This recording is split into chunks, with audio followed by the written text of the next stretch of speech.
오늘 이 시편 80편은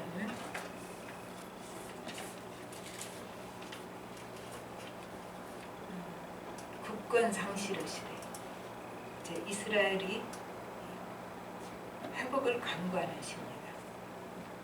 보통 학자들은 이때가 북이스라엘 왕국이 아수르 침공을 받은 때를 배경으로 한다고 말을 합니다. 우리가 정확히는 알 수 없는 거지요.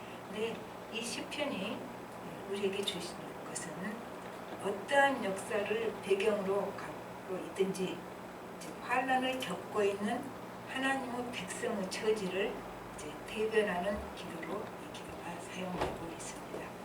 그래서 이제 1절부터 3절까지는 이스라엘의 목자이신 또 왕이신 하나님께 부르짖습니다. 1절 한번 보십시다. 요셉을 양떼같이 인도하시는 이스라엘의 목자여, 귀를 기울이소서. 그룹 사이에 좌정하신 이여 빛을 비추소서. 하나님에 대한 이 시인의 이해가 이렇게 나타납니다. 먼저 이제 요셉이 나옵니다.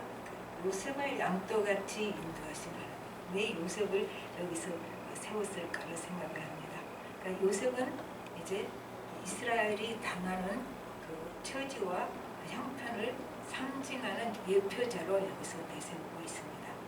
다 여러분이 아시는 얘기지만 요셉이 형들에 의해서 애굽에 팔렸습니다.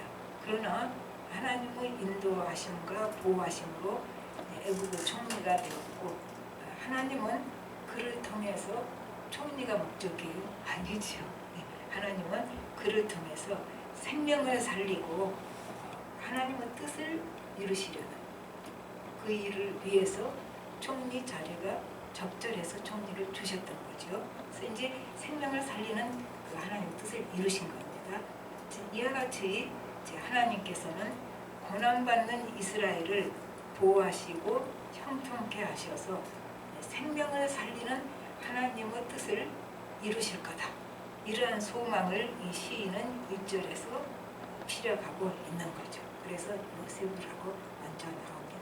그 다음에는 이제 목자여, 이스라엘의 목자여 그래요.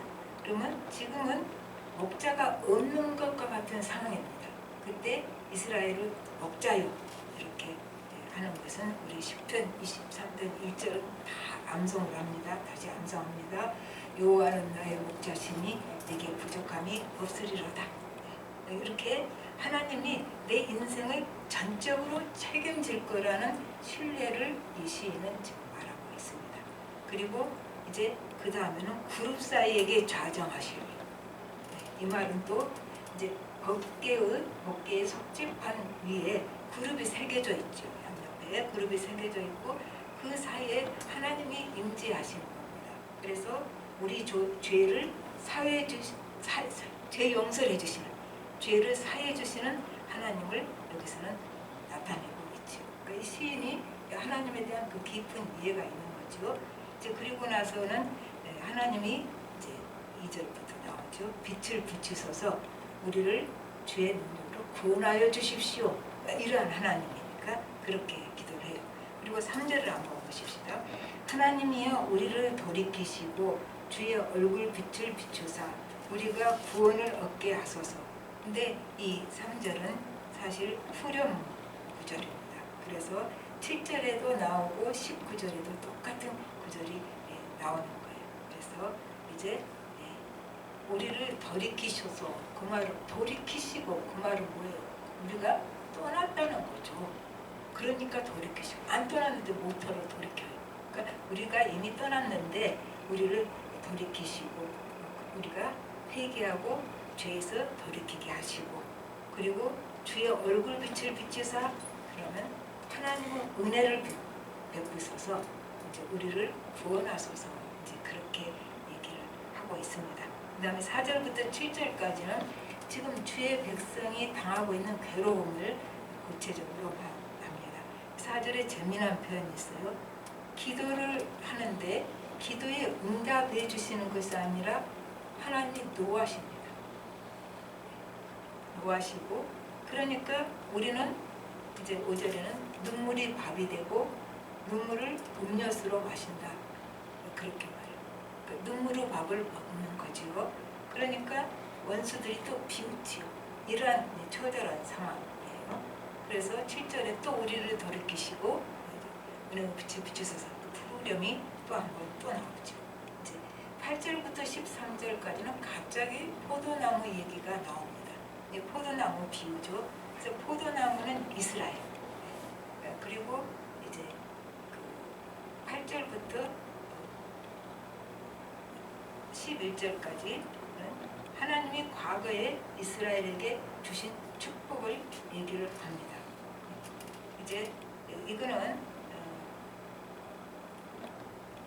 이사야서 5장 1절부터 나오는 얘기가 되죠. 그 뒤쪽에 가서 보고 어쨌든 이스라엘 백성에게 주신 축복이 과거에 어떻게 하나님 축복을 많이 해주셨는가.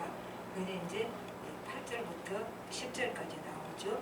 이걸 조금 풀어서 보면 하나님은 제약된 애굽 환경에서 이스라엘을 뽑아서 비옥한 땅, 가나안 땅에 옮겨 심으셨고, 그 다음에 9절에서는 이제 가나안 족속을 몰아내시고 깊이 뿌리가 박히도록 요사를 지도자 삼아서 가나안을 점차적으로 점령하게 하십니다. 그리고 이제 10절에서는 가나안 전역을 덮을 정도로 백성의 수가 증가했습니다. 여기는 지명이 하나도 안 나와요. 이 시에는. 왜냐하면 다 알고 있으니까. 말을 안 해도 거기 깃든만 해도 지금 무슨 사건을 얘기하는지 알고 있으니까 이렇게 정확하게는 얘기를 쓰질 않았습니다. 그리고 이제 10절에서는 백향목과 같은 얘기가 나와요. 이거는 다윗 시대의 번영을 얘기하고 있겠죠. 그러니까 이제 미천한 포도나무가 수려한 백향목에 이제 비교된 것. 이거는 뭘 나타내요? 하나님의 크신 은총으로 이스라엘 백성을 이렇게 높여주셨다. 그 얘기를 하고 싶은 거예요. 그런데 12절부터 13절까지는 이렇게 해주셨는데 현재 이스라엘 상황이 주권 상실의 상황이 되고 말았습니다. 그러니까 어떻게 됐냐면 포도원의 울타리를 허무시고 아무나 그 열매를 노력하도록 하시고 지나가는 사람이나 들짐승이 다 따먹게 하시고 그 다음에 이 얘기가 바로 해석을 하냐면 어떻게 되냐면 이스라엘 백성이 아무에게나 짓밟히고 무시당함에서 오는 좌절 또 상처 거기서 뭐가 있을까요? 분노. 우리가 이렇게 왜 노략당해야 돼? 하는 그런 분노가 여기 심어져 있습니다. 그런데 왜 이렇게 되었나? 그게 이사야서 5장부터 5장 1절부터 7절까지 자세히 설명을 합니다. 오늘 다 읽어서 보고 극상품 포도나무를 심었다고 그랬어요. 극상품 포도나무. 그러니까 이스라엘을 제사장 나라 삼고 거룩한 백성으로 만들어서 극상품 포도나무를 심어서 극상품 포도나무를 심고 이렇게 수틀도 팔고 망대도 세우고 아주 근사한 포도원이 되게 했어요. 그리고 나서 이제 뭐 하기를 원하셨을까요? 좋은 포도 맺기를 바랬더니 들포도 맺었어요. 하나님이 얼마나 실망하셨을까요? 그래서 이게 왜 이렇게 됐을까? 욕망의 심 쫓고 우상 숭배를 하다 보니까 이제 좋은 열매를 못 맺죠. 그래서 사랑의 열매가 없는 거죠. 그러니까 이 가장 좋은 열매는 하나님 원하시는 열매는 사랑의 열매죠. 그 좋은 열매를 못 맺었어요. 사람이 사랑의 열매를 못 맺으면 여기서는 왜 그래요? 욕망을 쫓아가는 거예요. 가나안에서 이방신들 욕망의 신을 쫓아서 우상 숭배를 하다 보니까 이제 들포도를 맺었는데 사람이 욕망대로 살면 타인을 사랑하지 못합니다. 타인을 사용합니다. 내 욕망을 채우기 위해서 내 필요를 채우기 위한 도구로 사람을 사용하고 이용합니다. 이런 형국이 돼버려서 들포도입니다. 그러니까 우리가 하나님을 사랑하고 이웃을 사랑하고 내가 가진 모든 것들은 그것을 위하여 사용해야 되는 거죠. 내게 주신 내가 머리가 좋은 사람이 있어요. 인물이 좋은 사람이 있어요. 또 뭐 학력이 좋은 사람도 있고 이런 사람들은 이것을 가지고 하나님을 사랑하고 이웃을 사랑하라고 줬지요. 그래서 하나님을 사랑하고 이웃을 사랑하면 이제 좋은 열매를 맺는 거죠. 그런데 욕망을 쫓다 보니까 하나님을 사용하고 이웃도 사용해. 이렇게 되버린 거죠. 그리고 뭐를 사랑해요? 자기 욕망 이루는 것을 사랑해요.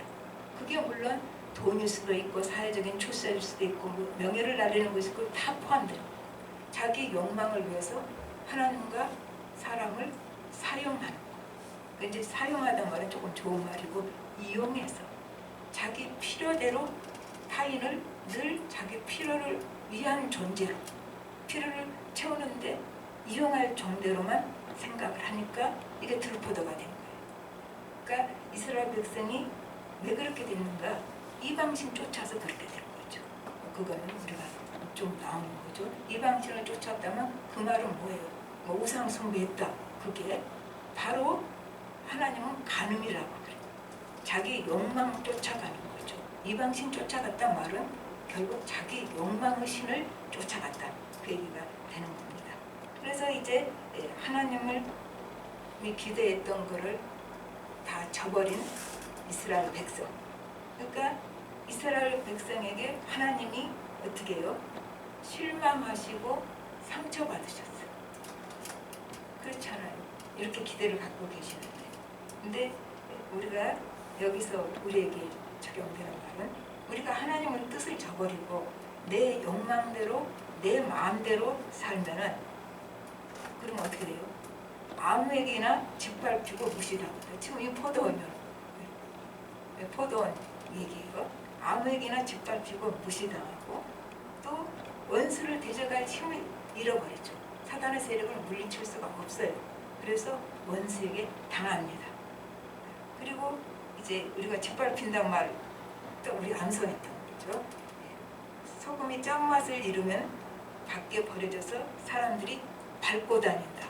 지금 짓밟히고 있잖아요. 그래서 우리 마태복음 5장 13절 너희는 세상의 소금이니 소금이 만일 그 맛을 잃으면 무엇으로 짜게 하려? 후에는 아무 쓸데없어 다만 밖에 버려져 사람에게 밟힐 뿐이니라.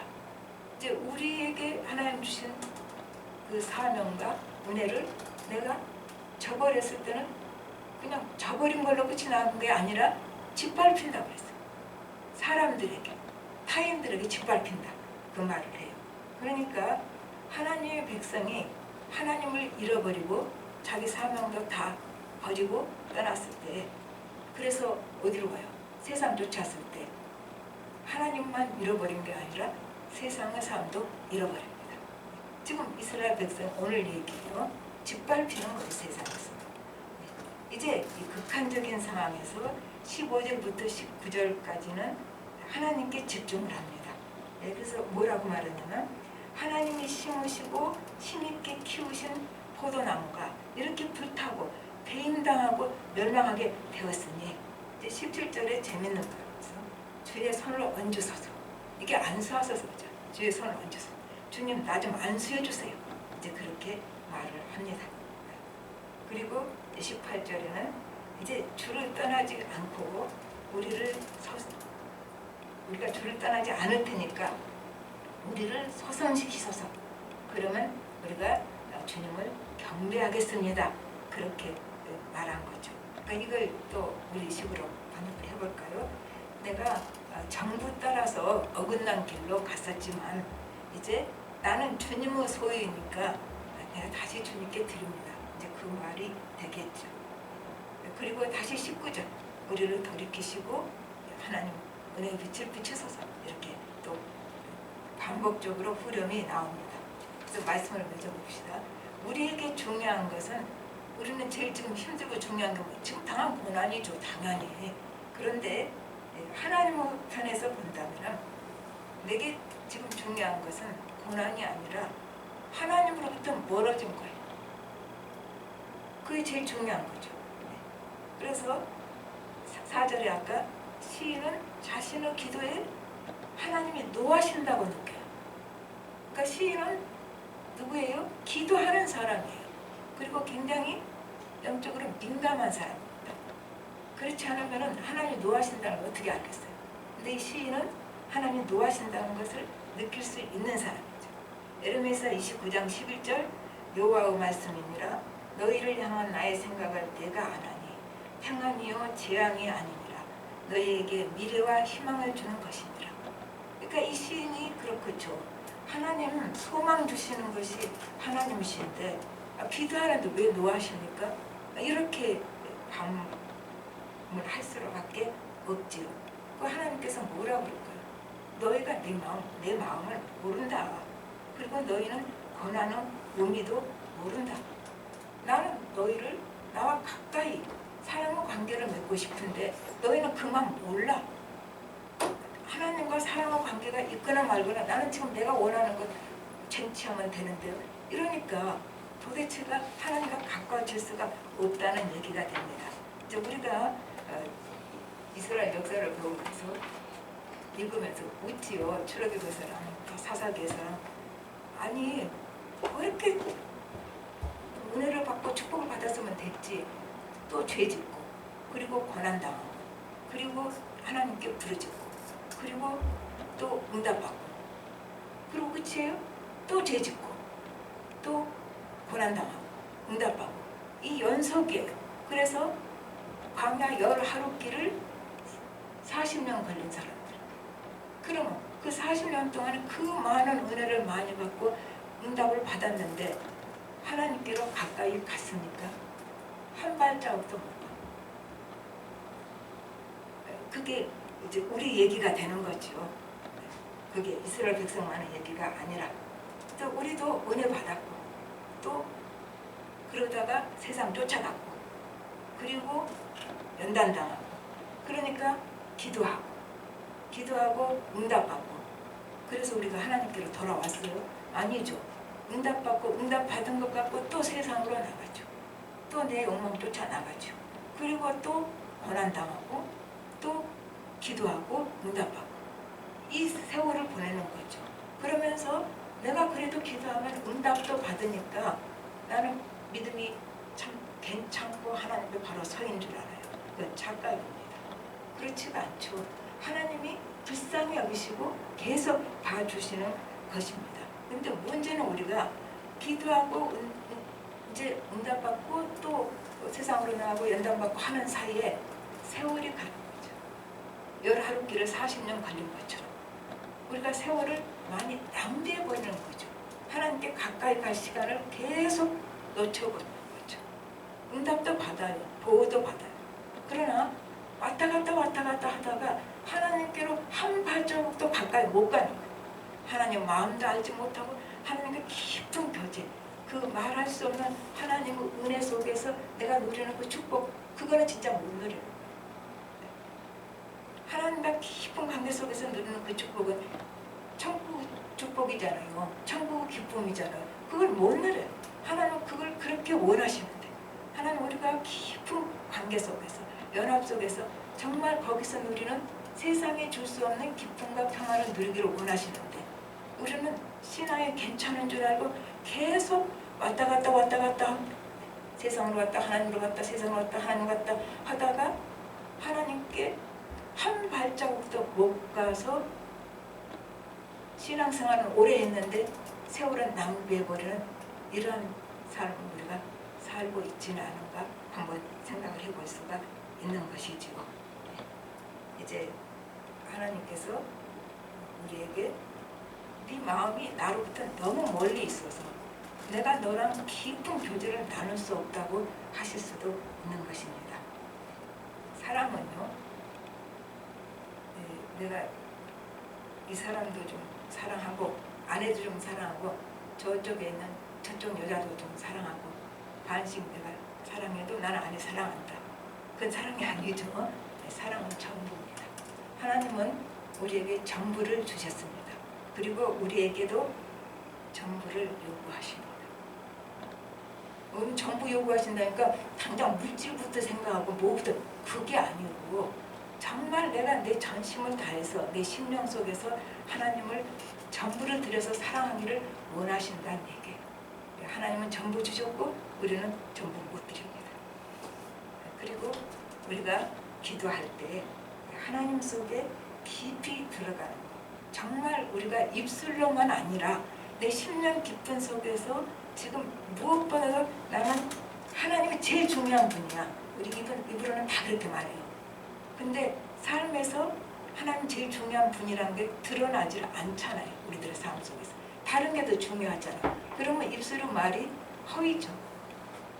사탕발림이죠. 입발림이죠. 그러니까 내 심령 속에서 진짜 하나님이 제일 중요한 분이 됐을 때 우리가 하나님 속에 들어가서 깊은 연합이 이루어집니다. 그런데 시인이 알게 된 것이 있어요. 내 마음이 하나님께로 돌아가는 것도 내 힘으로 할 수 없다는 것이에요. 그래서 뭐라고 그래요? 우리가 돌아갑니다 그래요? 아니죠. 우리를 돌이켜 주시고, 내가 돌아갈 힘이 없어요. 아직도 나는 너무 연약하고 너무 하나님과 멀어져 있고 내가 돌이킬 수 있는 사람이 못 됩니다.